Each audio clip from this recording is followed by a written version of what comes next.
My name is Miss Carmola. Some of you may know me from the Media Center. I am the UNCG intern, so I'm a student just like y'all. Got to graduate in December. So today we're going to be researching some ancient Egyptians, and I've got some great websites that we can visit that have information on a lot of different types of people. So hopefully you'll find someone similar, to what you're looking for. Yeah, and then remember, you're going to present your information in a creative way. You get to choose. You get to choose. So Ms. Carmola is going to give you, and Mrs. Stinson is going to give you a copy of the product sheet. Some of you are kinesthetic people. You like to move around, so you might want to choose that. Some of you like to write. Some of you like to draw. So there's lots of things in there for you to do. You only have to do one of them. Yes.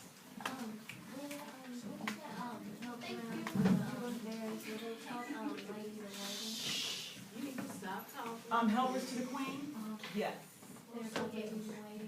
Or women in the Egyptian society. You can choose the one because there's a link for that. I'm trying to get this computer to come up. So we can take a look. Only thing. No, you cannot. Put your hand in. No. The only thing I want you all to do at this time is to read over this sheet. Put a check by what you think you might be interested in doing. And this is the introduction to our research. And get you into actually looking at sites. Dressing up is awesome, as I think we all know. So we're just going to sort of talk through some of these right now, and if you have questions, we can answer them. But I know, for me, I like talking things through rather than just reading them all the time. So let's look at this first one, the interpersonal kinesthetic option. It says role play. So you are to act out a day in the life of an Egyptian citizen and address the Egyptian populace. So your little skit must be at least 3 minutes long. It must include at least 5 important things that you do on a daily basis to make your lives and the lives of other citizens better. So those 5 things, those are things that you would find today during your research, right? And something that must be said and important to say about all of these activities that you're doing in front of the class is 3 minutes of you standing up here and giggling, that doesn't cut it, right? You have to teach us these facts that you learn, and if you want to dress up, that's great, though it's not required, but you do have to take it seriously. It's not just a time for you to stand up here. I can see you're giggling. So yeah, you gotta be serious, right? So again, dressing up is optional, but you could get, your extra credit for that. Imagine you're a person from ancient Egypt, a slave, a priest, a pharaoh, etc., and give a 3-minute speech on the way you think a person in ancient Egypt felt. So again, 3 minutes long. Include his or her beliefs, values, culture, and social status. So while you're writing these speeches or making these skits, remember to look on here and to see what you're required to do. Because again, 3 minutes of giggling around and funny stuff, that's fun and all, but it's not going to show us that you learned anything, right? So moving on to the intrapersonal. Keep a journal of a slave, pharaoh, priest, scribe, farmer, etc. Have you got, is this over here, the journal and writing checklist to pass out? Do you have that somewhere? It might be over there. Yeah, it's over there, but we'll give it to them if they decide. Okay, great. So we've got it's like a rubric. How many of y'all have worked with rubrics before? Okay. It's a rubric, a checklist. Okay, so if you decide to do the journal entry, you'll ask us for one of these, we'll give it out to you, and it's going to tell you exactly what we want you to cover. Okay, so it'll be real simple to know, have I done everything I'm supposed to or not? So you got that journal entry right here.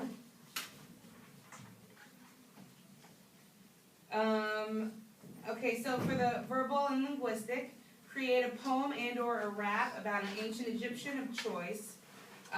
So again, culture, belief systems, geography, social pyramid, all that good stuff. Who likes to write poems or raps? Anybody? I'm a big It's fan. like the ones from Vocabulary, and we'll review that one since you all didn't get a chance to see it. And I'll be honest, I'm not great at it, but I still love to do it. So even if you think, oh, maybe you're not the best, you can try something new here, right? So So again, you're gonna wanna check, when you think you're done, when you think you've covered everything, you're gonna check with Ms. Deans, to see, is this long enough? Because again, something that's long, well, we're not gonna cut it, right? And you wanna make sure you cover everything that we asked for here. Flipping it over. For the logical or mathematical option, you can create a timeline of the day in the life of an ancient Egyptian. You must have 10 important events in correct chronological order, and must have at least 5 pictures on the timeline somewhere. Okay, so this is a really great option because you can make a visual image that people can see. What would you do in the day of the life of a farmer? What time would you get up in the morning? You'll put that on your timeline. Early, right? Really early.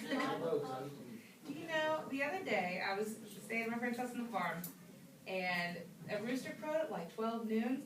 I'm like, you're sleeping in, rooster? No, okay. That wouldn't fly in ancient Egypt, right? So for visual and spatial, you have make a collage or a roadmap of a day in the life of your chosen Egyptian citizen. So include things that establish beliefs, values, culture, social status, and then you're going to need to get up and, explain it in front of the class. So I love collages because I can't draw, but I can sure cut stuff out and glue it to other stuff. So that can be a real fun way to express yourself visually, even if you can't really draw. For body and kinesthetic, you're going to mime or choreograph a dance about the day in the life of an Egyptian citizen. It must be enacted, again, seriously, right, in front of the class. So Roger, if you're gonna do your warrior, you're gonna mime that out. Everybody know what a mime is, right? Exactly. Yes, exactly. Yeah. You all know. And so you don't have to say anything, especially for those of you who are kind of shy about speaking in front of the class, but you get to act it out. What that farmer or what that scribe would do in that day. So which one is it? Okay. That's body kinesthetic right here on the back side of the you sheet. like to move around, so there you go. And again, this information has to be accurate based on the research you do today. Got it? So, like, let's say you decide, oh, I'm gonna mind out being a farmer, and then you hop on a tractor. And that's your mind. I'm a farmer. Oh, tractor. No. No. Not back there in those. What would you have? What did the Egyptian farmers have back then? For those They have push plows. Exactly. From Miss Foster telling you guys that. So that's what you would mime out. Yes. And if you wanted to do the dance, and anyone else in the class would want to do the dance, could you do it with them? Well, we might look into that. So like a pair. Make sure it's serious. It has to be serious though. All right. And then,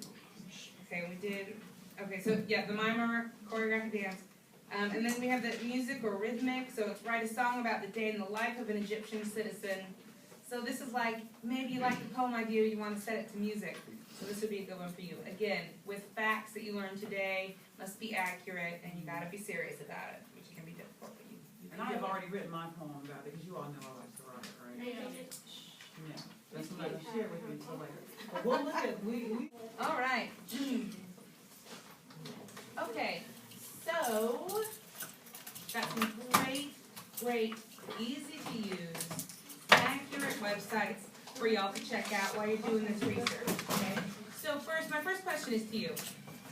If I were to say, I need you to look something up on the internet, we're gonna research ancient Egypt, what might be the first thing that you would probably do?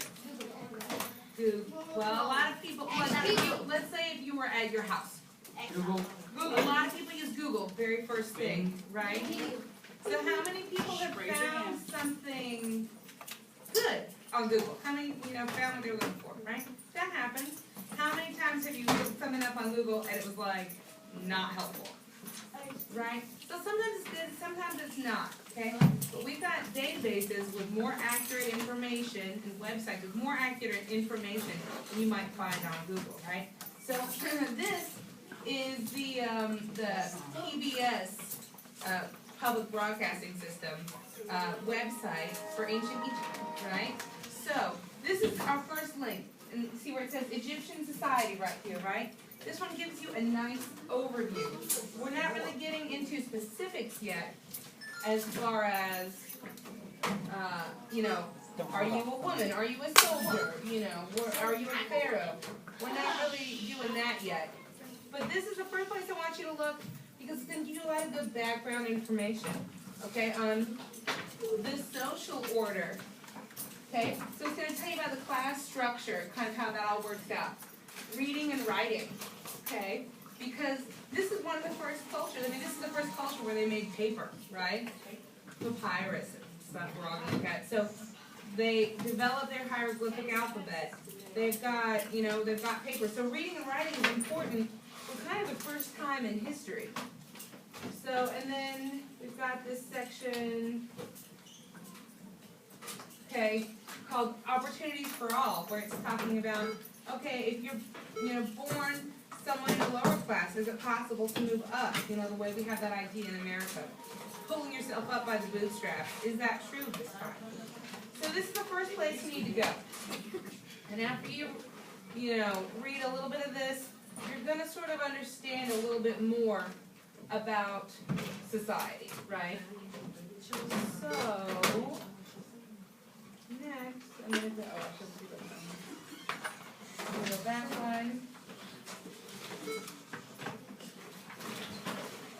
we go. And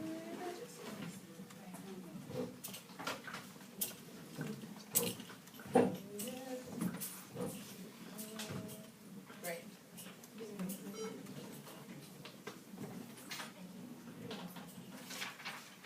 I have to wait again for this to load. Okay, so this next website I'm going to show you, there's going to be a little more information, some general stuff that you should read first. And then there are going to be links down at the bottom where it's going to say, if you want to learn about what it is in the day of the life of a pharaoh, click here. Okay, so all right, here we go. So now, here's our day in the life. So this is where you're going to get the most of your information for this research that you're going to do. All right? So again, it's always a good idea to read this stuff first because it's going to give you a good amount of, a little bit of information. But then, as you come down here, it's going to say where to next. So you can find a day in the life of a pharaoh, a nobleman, a craftsman, a priest, a soldier, a farmer, or a woman. Okay? So there's a lot to choose from. So you're just going to click here, and then it's going to take you to another page. It's going to give you the whole day in the life. It's going to give you a lot of information for you to put down on this sheet. Okay? So pros and cons. So it says, what are some of the benefits of being a, let's say we said, craftsman. Okay? So you click on craftsman, then you can fill out this sheet from the information that you get. So, thank you so much. So let's look at what it is to be, we'll pick craftsman. Well, I want y'all to look at soldier yourself, right? So I'm clicking on craftsman, and it's gonna, Look up here first. Please look, don't do anything else but look. Messing with your laptop. and the internet's been a little sketchy today, as you have seen, so it's gonna take a little while to load things. Just be patient, because they will come up, and once they do, it's really gonna be worth the wait, because there's a ton of great information there. So, how many people saw at least one type of person, nobleman, soldier, craftsman, woman, that they would, pharaoh, that they might like to research on that list, right? And even if you thought, oh, well, I wanted to check out someone who wasn't specifically on that list, there'll be someone who is similar, right? Still loading. So, oh, there it is. Okay, so day in the life. This is where you're going to be filling out this paper, guys. And so Pros this is, and cons are the same thing as benefits and drawbacks, same thing. so it says, it's early morning and the sun is rising over Thebes, one of the great cities of the ancient world. And now I'm going to say, Naphtali is still asleep. He lives in a simple house set among tradesmen, craftsmen, metalworkers, scribes, and stonemasons. So you've got your morning section right here. These are things he's doing in the morning. Moving down. Afternoon section. Evening. Okay? And so it's going to walk you through the entire day of this person. It's going to tell you some of the different things that they do with their day. Now, this is a great exercise in, has anybody ever heard the word extrapolation? Okay, that, do you know what it means? Do you have a guess? No. It means to pull things out, all right? So it's not gonna just say bullet points, you know, pros of being a craftsman, you know, you get to make things, you know, you're going to have to pull them out from the reading. So you need to read and then you need to extrapolate or pull out, okay, what's a benefit here? So, something like this, we're at Instead the of top. logging on, look at what she's doing and listen. At the top where it says, he lives in a simple house set among tradesmen, craftsmen, metal workers, etc., etc. Okay? So I might, depending on what you think is a good thing or a bad thing, I love the idea of living in a simple house among all these people that were like me, that were my friends. It sounds like a good community. So I might extrapolate or pull out from that sentence that a pro of being a tradesman is that you get to live a simplistic life in a tight-knit community of people that, you know, live life like yours. So to me, that's a good thing. Now, if you think, oh, being rich is the way to go and living in a castle is the way to go, then maybe you would think that was a con. Or a drawback of being a tradesman is that your life is very simple and it's not very fancy. So you sort of get to decide what is good and what is not from these days in the life. Okay? Sound good?